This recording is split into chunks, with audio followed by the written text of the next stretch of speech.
Today in Sofia, it'll be clear with clouds from time to time, with a forecasted high of 26 and a low of 11. Is this the new king of Wear OS smartwatches?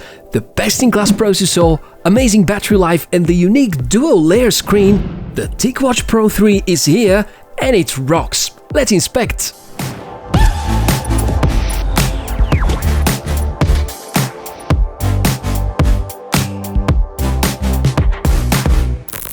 Hey, welcome, Tech for Our channel. My name is Michael. So good to see you around.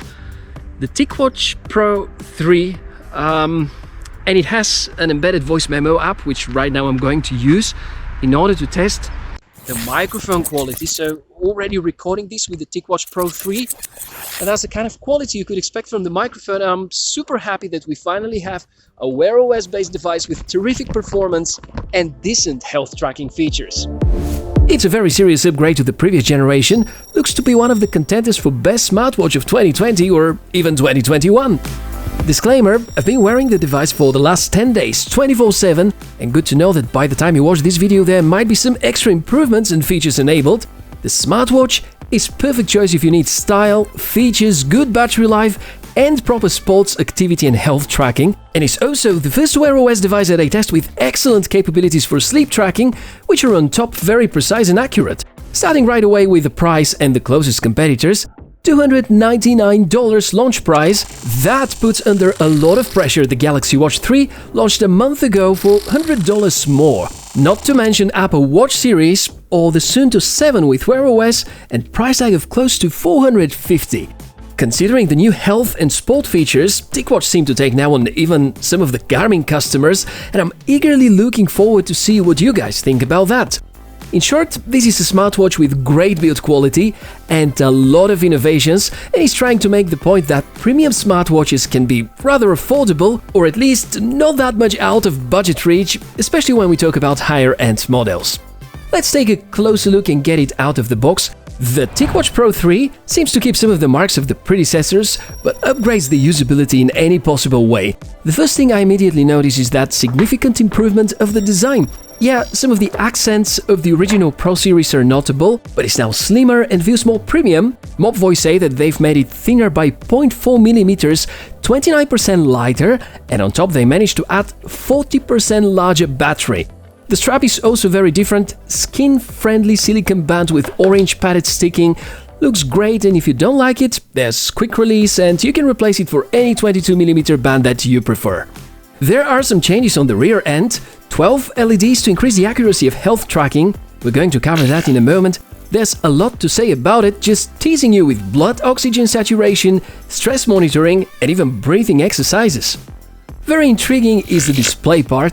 Ticwatch Pro series remain the only Wear OS based solution where besides the stunning AMOLED screen, there's a second FSTN based display, the so-called low power screen. In combination with some tweaks on your side, it's promising up to 3 days in smart mode. Understand using the watch as a true smartwatch.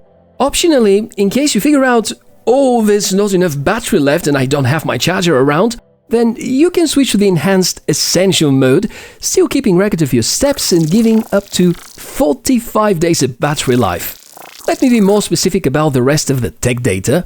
The brand new Snapdragon 4100 chipset, which is a huge step up in terms of performance and is accompanied by 1GB RAM and 8GB storage, close to 600 mAh batteries giving up to 3 days of endurance in smart mode, waterproof for swimming, Bluetooth 5, barometer, PPG sensor, GPS, NFC, Wi-Fi, speaker, microphone, name whatever you think a smartwatch should have, and it's there. Well, to be fair, no blood pressure detection apparently, but we've seen other brands promising it and not quite delivering. If we check the hardware basics, we know the microphone is really good. Now the speaker.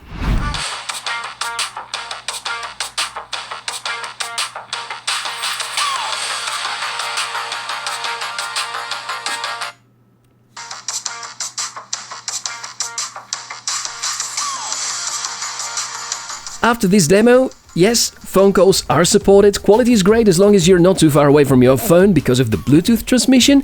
Speaking with someone while showering is totally possible. One more note about the GPS, it's actually GNSS. The Ticwatch Pro 3 supports 3 different positioning systems, GPS, the Russian-managed GLONASS, the Chinese Beidou, the European Galileo, and QZSS, which is the Japanese one. Precision of the GPS, outstanding. I can carry on talking about the hardware, but let's make some more space about the software, which is as exciting as the hardware components are. The basis is again Wear OS, and while we've seen so many times Google promising faster speeds and better battery life, it failed to deliver due to the few outdated chipsets that were compatible with it. The new Snapdragon inside the Ticwatch Pro 3 is amazing about performance and optimized battery consumption, and finally gives us the so needed true premium feeling when navigating through the menus. If you're new to Wear OS, well, that's basically the Android variation for smartwatches. To navigate, pretty easy. Top button acts as a home trigger or app launcher, depending on which part of the user interface you're at. The bottom button is configurable, by default is a shortcut for the workouts. That's how these buttons react when you make a short press. Long press of the top button opens the Google Assistant. Long press of the function button, the reboot menu.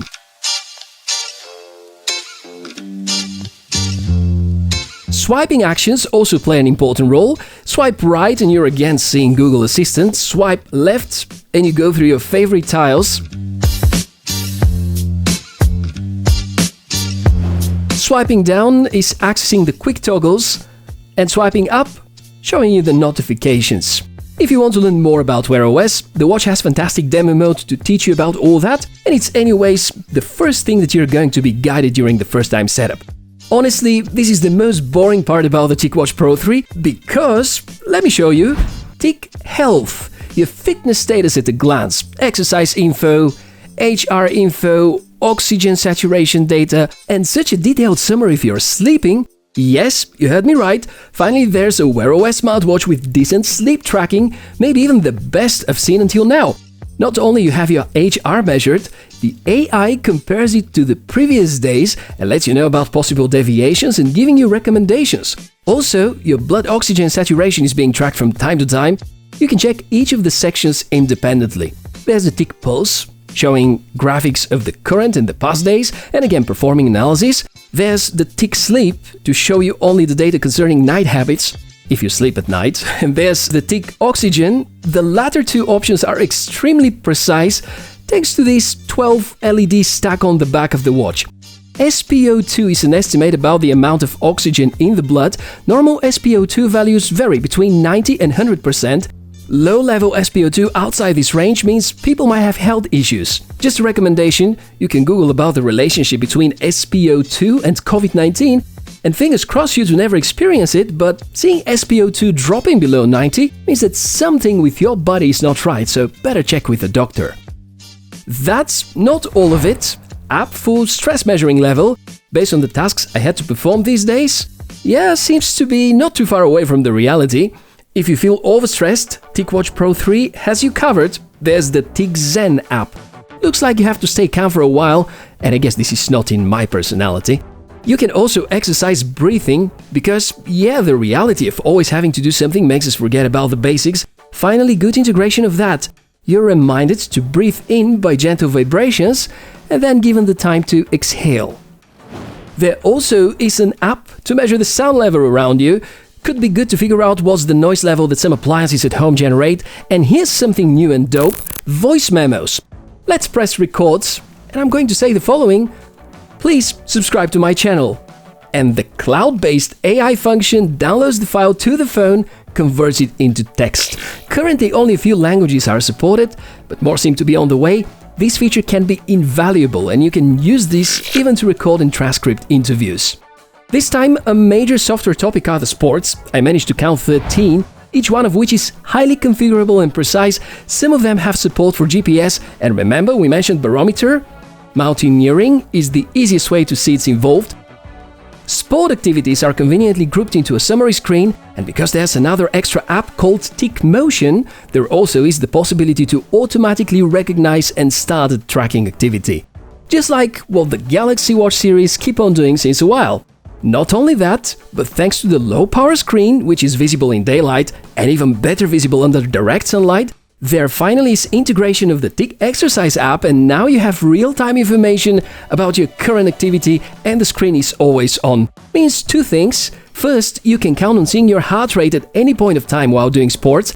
And secondly, this is not going to have huge impact on the battery life because, remember, this is the low power consuming display.